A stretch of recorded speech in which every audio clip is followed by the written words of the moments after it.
அதிமுக பொதுச் செயலாளர் எடப்பாடி பழனிசாமி விரக்தியின் வெளிப்பாட்டில் பேசி வருகிறார் என்று விடுதலை சிறுத்தைகள் கட்சியின் தலைவர் திருமாவளவன் தெரிவித்துள்ளார். சென்னை தலைமைச் செயலகத்தில் முதலமைச்சரை சந்தித்து வாழ்த்து தெரிவித்த பிறகு செய்தியாளர்களை சந்தித்த விடுதலை சிறுத்தைகள் கட்சியின் தலைவர் திருமாவளவன், உச்சநீதிமன்றம் வழங்கியுள்ள தீர்ப்பு இந்தியாவிற்கு ஒளி கொடுக்கும் மகத்தான தீர்ப்பு என்றும் இந்தியா முழுவதும் பேசும் பொருளாக மாறியுள்ளது என்று கூறினார்.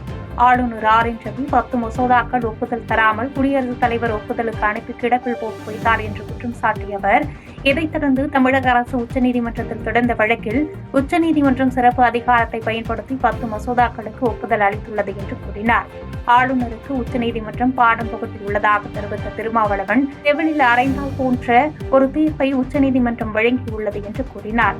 ஜனநாயக சக்திகள் இங்கு இணைந்து செயல்படுவது ஆளுநருக்கு மிகப்பெரிய பாடத்தை புகட்டியுள்ளது என்று தெரிவித்த அவர், இந்த தீர்ப்பு தமிழ்நாடு மக்களுக்கு கிடைத்திருக்கும் மிகப்பெரிய வெற்றி என்றும் இனி மற்ற மாநில ஆளுநர்கள் மாநில அரசுகளுக்கு நெருக்கடி கொடுக்க முடியாது என தெரிவித்துள்ளார்.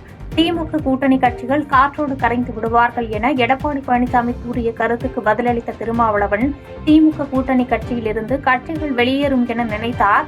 அவை நடக்கவில்லை என்பதால் விரக்தியின் விளைவாக இப்படி எடப்பாடி பழனிசாமி பேசி வருகிறார் என்று விமர்சித்தார். உச்சநீதிமன்றம் வழங்கியுள்ள தீர்ப்பு ஒட்டுமொத்த இந்தியாவுக்கே ஒளி கொடுக்கும் ஒரு மகத்தான தீர்ப்பாக அமைந்திருக்கிறது. இந்தியா முழுவதும் இன்றைக்கு அது பேசுபடு பொருளாக மாறியிருக்கிறது. ஆளுநர் ஆர்.என். ரவி அவர்கள் பல்கலைக்கழக மசோதாக்கள் 10 மசோதாக்கள் அவரே ஆணையிட்டு அதை அங்கீகரிக்க வேண்டிய பொறுப்பில் உள்ளவர். அந்த மசோதாக்களை குடியரசுத் தலைவரின் ஒப்புதலுக்காக அனுப்பி வைத்து கிடப்பிலே போட்டு வைத்தார். இதனை எதிர்த்து தமிழ்நாடு அரசு உச்சநீதிமன்றத்திலே வழக்கு தொடுத்து வழக்காடியதன் அடிப்படையாக உச்சநீதிமன்றம் தமக்குள்ள சிறப்பு அதிகாரத்தை பயன்படுத்தி எங்களுக்கு வேறு வழியில்லை, இதை நாங்களே அங்கீகரிக்கிறோம், சட்டமாக்குகிறோம் என்று தீர்ப்பளித்திருக்கிறது. இது ஆளுநர்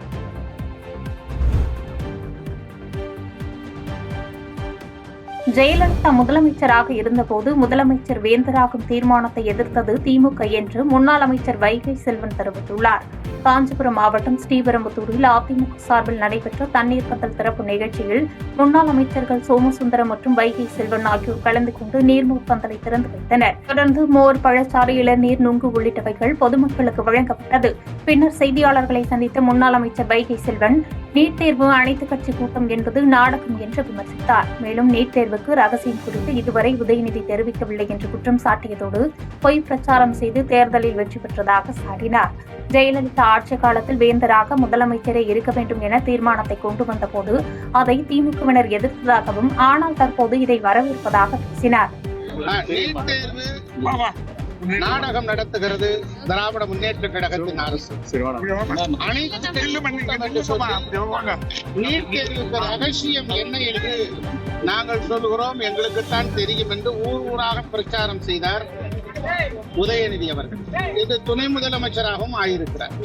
சிறுபிள்ளைத்தனமாக, குழந்தைத்தனமாக நீட் தேர்வை ரத்து செய்வோம் என்று சொல்லிவிட்டு அதற்கான ரகசியம் எங்களுக்கு தெரியும், எங்கள் தலைவருக்கு தெரியும் என்று பொய்யான ஒன்றை தமிழ்நாடு முழுவதும் பரப்பி வந்தார் உதயநிதி அவர்கள்.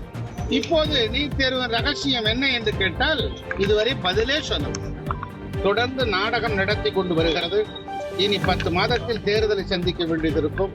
மக்கள் கேட்பார்கள், எங்கே உதயநிதி அவர்களே ரகசியம் என்ன தெரியுமா, எங்கே திரு ஸ்டாலின் அவர்களே ரகசியம் என்ன, நீட் தேர்வுக்கான ரகசியம் என்ன என்று கேட்பார்களே என்பதற்காக அனைத்து கட்சி கூட்டம் என்று ஒரு பொய்யான அரசியல் நாடகத்தை நடத்த முனைந்திருக்கிறது திராவிட முன்னேற்ற கழகத்தின் அரசு.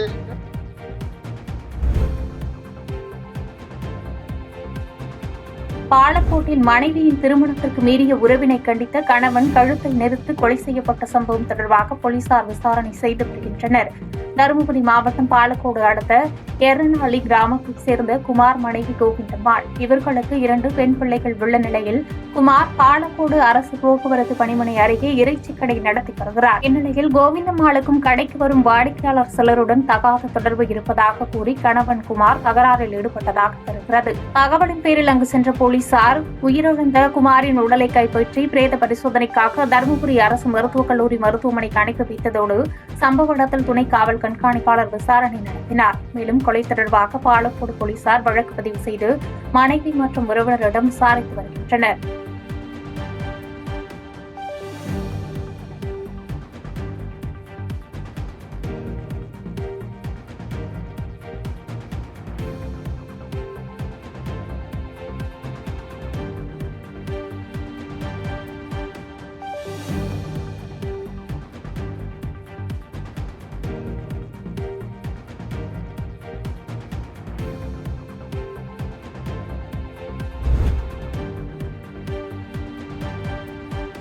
தமிழக ஆளுநர் பொறுப்பில் இருந்து ரவியை விடுவிக்க வேண்டும் என்று சிபிஎம் அரசியல் தலைமைக்குழு உறுப்பினர் பாலகிருஷ்ணன் கருத்து தெரிவித்துள்ளார்.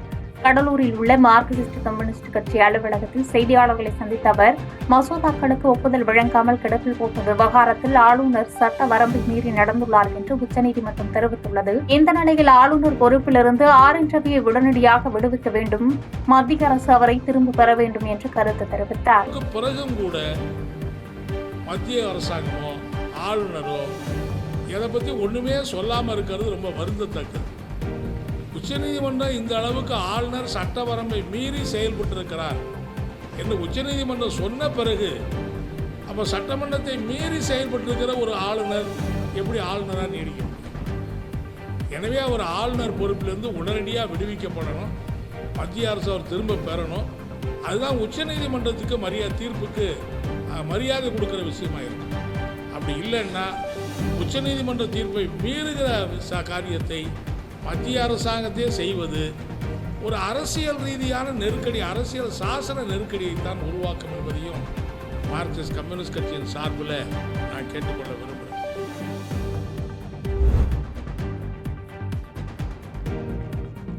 அருப்புக்கோட்டையில் சட்டவிரோதமாக விற்பனை செய்ய வைத்திருந்த 911 மது பாட்டில்களை போலீசார் பறிமுதல் செய்தனர். விருதுநகர் மாவட்டம் அருப்புக்கோட்டை ரயில்வே பீடர் சாலையில் உள்ள அரசு மதுபான கடையின் பின்புறம் சட்டவிரோதமாக மது பாட்டில்கள் விற்பனை செய்ததாக எழுந்த புகாரை தொடர்ந்து சம்பந்தப்பட்ட பகுதியில் போலீசார் சென்று சோதனையிட முயன்றனர்.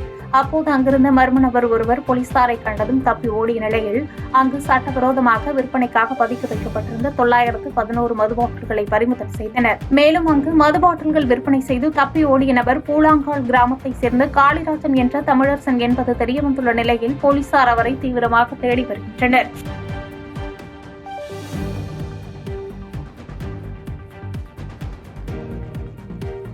பாதகம் செய்பவரை கண்டால் நாம் பயம் கொள்ளலாகாது பாப்பா. மோதி மிதித்து விடு பாப்பா, அவர் முகத்தில் உமிழ்ந்து விடு பாப்பா. அண்மை செய்திகளை உடனுக்குடன் தெரிந்து கொள்ள இணைந்திருங்கள் எம் நாடு தொலைக்காட்சியுடன்.